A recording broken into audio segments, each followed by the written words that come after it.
بسم اللہ نحمد و نصلی علی رسول الکریم اما بعد اعوذ باللہ من الشیطان الرجیم بسم اللہ الرحمن الرحیم اذا جاء نصر اللہ والفتح ورأیت الناس يدخلون فی دین اللہ افواجا فسبح بحمد ربک واستغفرہ انہو کان توابا۔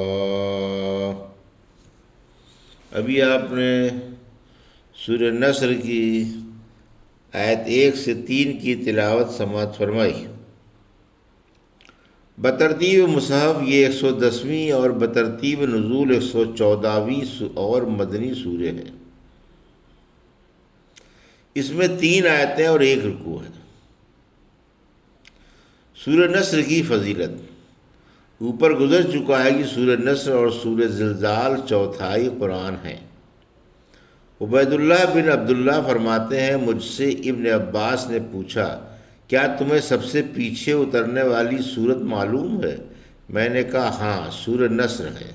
فرمایا ٹھیک ہے۔ یہ سورت وسط ایام تشریق 12 ذی الحج 10 ہجری کو اتری۔ آپ پہچان گئے کہ اب اللہ کے پاس جانا ہے۔ پھر آپ کے حکم سے قصوہ پر کجاوا کسا گیا اور آپ نے اس پر کھڑے ہو کر مشہور خطبہ دیا۔ اب پیش ہے سورہ نصر کی آیت 1 سے 3 کا ترجمہ اور تفسیر ابن کثیر سے۔ بسم اللہ الرحمن الرحیم۔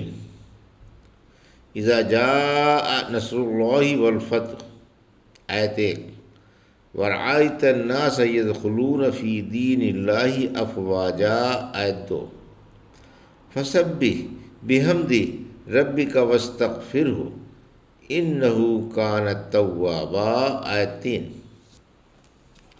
میں اللہ کے نام سے شروع کرتا ہوں جو بڑا ہی مہربان و شفیق ہے۔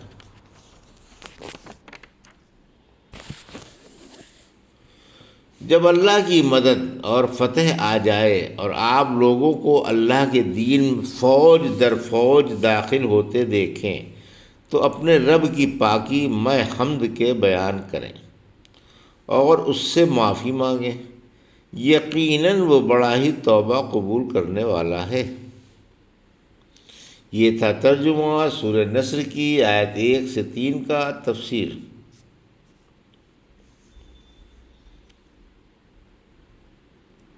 آیت 1 سے 3۔ ابن عباس فرماتے ہیں، عمر رضی اللہ عنہ مجھے مجلس شورا میں بدری بزرگوں کے ساتھ بلایا کرتے تھے۔ بعض صحابہ کو اس کا خیال ہوا اور بولے، یہ ہمارے ساتھ کیوں آتے ہیں؟ ان جیسے ہمارے بھی تو بچے ہیں۔ عمر رضی اللہ تعالیٰ نے انہیں تو نہیں بلاتے۔ فرمایا ابن عباس کی علمی استعداد تمہیں خوب معلوم ہے۔ پھر ایک دن آپ نے مجلس شورا میں مجھے بلایا تاکہ میری قابلیت صحابہ کو دکھائیں۔ پوچھا سورہ نصر کے بارے میں کیا کہتے ہو؟ کسی نے کہا فتح کے بعد شکریہ کے طور پر حمد و تسبیح کا اور استغفار کا حکم ہے، اور بعض خاموش ہو گئے۔ پھر مجھ سے پوچھا گیا، تم بھی یہی کہتے ہو؟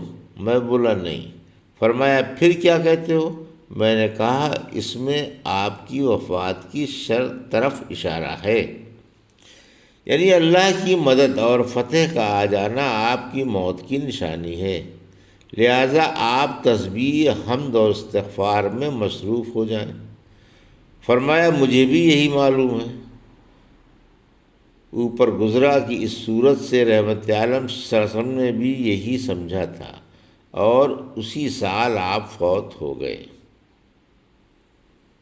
12 ذی الحج 10 ہجری کو یہ صورت اتری اور 12 ربیع اول 11 ہجری کو آپ کی وفات ہوئی۔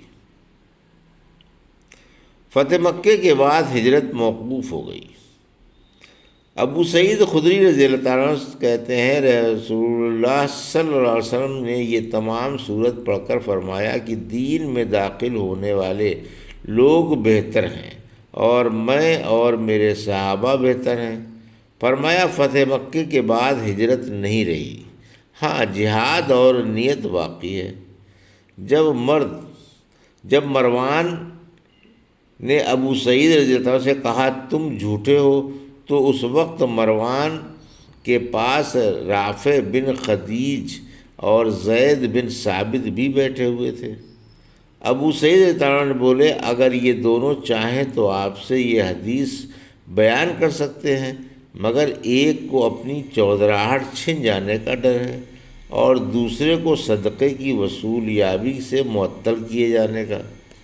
آخر مروان نے ابو سعید رضی اللہ عنہ کو مارنے کے لیے درہ اٹھایا۔ جب ان دونوں نے یہ معاملہ دیکھا تو فوراً بول پڑے کہ ابو سعید رضی اللہ عنہ سچے ہیں۔ یہ بات ابن عباس والی روایت سے بھی ثابت ہے کہ رحمت عالم صلی اللہ علیہ وسلم نے مکے کی فتح کے دن فرمایا کہ اب ہجرت باقی نہیں رہی، البتہ جہاد اور نیت ہے، لیکن جب تم سے جہاد میں چلنے کو کہا جائے تو بلا تامل اٹھ کھڑے ہو۔ عمر رضی اللہ عنہ کے پاس بیٹھنے والے صحابہ نے اس کا یہ جو مطلب بیان کیا ہے کہ جب اللہ ہمیں شہروں اور قلعوں پر فتح دے تو ہمیں حکم ہے کہ ہم اس کی حمد و پاکی بیان کریں، اس کا شکر بجا لائیں، نماز پڑھیں اور کثرت سے استغفار کریں، یہ بھی صحیح اور عمدہ ہے۔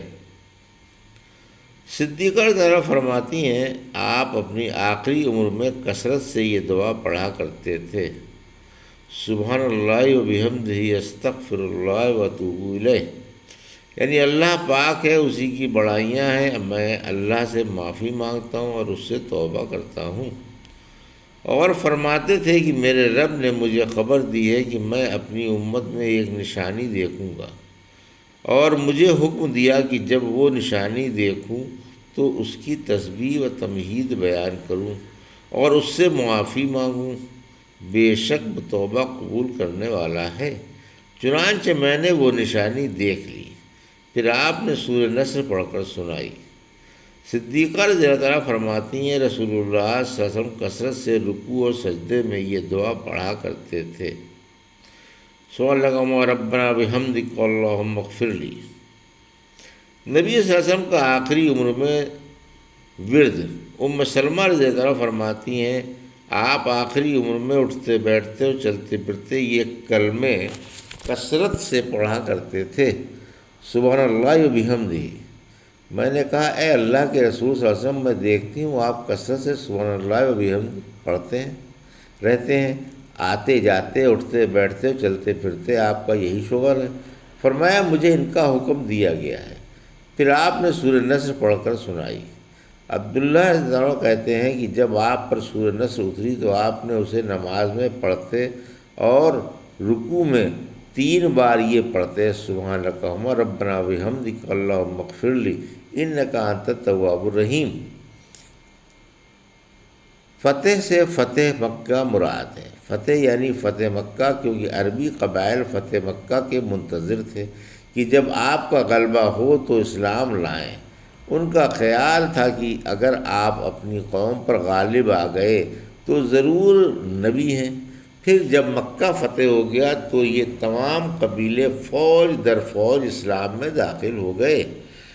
ابھی 2 سال بھی نہیں گزرے تھے کہ تمام جزیرہ عرب نور اسلام سے جگمگا اٹھا اور کوئی غیر مسلم باقی نہیں رہا۔ فتح مکے کے بعد ہر قبیلہ اسلام لانے کے لیے رسول اللہ صلی اللہ علیہ وسلم کے پاس دوڑا ہوا آیا۔ جابر بن عبداللہ کا پڑوسی کہتا ہے میں کسی سفر سے گھر آیا تو جابر رضی اللہ عنہ مجھ سے ملے، میں ان سے باتیں کرنے لگا اور لوگوں کی فرقہ بندی اور نئی نئی باتوں کا ذکر کرنے لگا۔ یہ سن کر جابر رضی اللہ عنہ کی آنکھوں میں آنسو آ گئے۔ پھر بولے میں نے رسول اللہ صلی اللہ علیہ وسلم سے سنا، آپ فرما رہے تھے کہ لوگ اللہ کے دین میں ذوق در ذوق داخل ہوں گے اور اس کے دین سے جو ذوق در ذوق ہی نکل جائیں گے۔ الحمدللہ سورہ نصر کی تفسیر تمام ہوئی۔ اللہ اسے قبول فرمائے، آمین۔